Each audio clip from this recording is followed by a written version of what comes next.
யாராவ எங்க போற? வாயில வசம்ப வச்சு தேய்க்க வாய்க்கால தண்ணி வந்து வாயை கூப்பிடுடா. எடுபட்ட வேலை போகும்போது எங்க போறேன் கேட்கிறேன், விளங்குமாடா? போடா போடா போய் வேலை வெட்டி தான் பாருங்கடா. கேட்கிறான் டீட்டெயில்.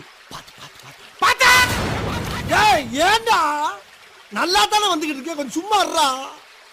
இல்லப்பா, மேட்டூர்ல இருந்து தப்பிச்சு ராசா வைக்க வழியா ஒரு முதல்ல வல்ல பருத்தா. முதலையா? அட முதலைக்கு பிறந்தவனை இந்த முதலே சொல்லப்படாதா? பாதியில வந்து நின்று அங்கிட்டும் போக முடியாம இங்கிட்டும் போக முடியாம அலமோதிக்கிட்டு இருக்கேன். இப்ப முதலைங்கிறேடா பொல்ல மாதிரி பேர கத்தாதரா. அவன் சத்தத்தை கட்டு முதல்ல வேலை வந்துட போகுது, கொஞ்சம் சும்மா இருடா. மாட்டிக்கிட்டான். லேசா சத்தம் போட்டதுக்கே இந்த பதறான். கார் வரட்டும், இன்னைக்கு கவுத்துற வேண்டியதுதான்.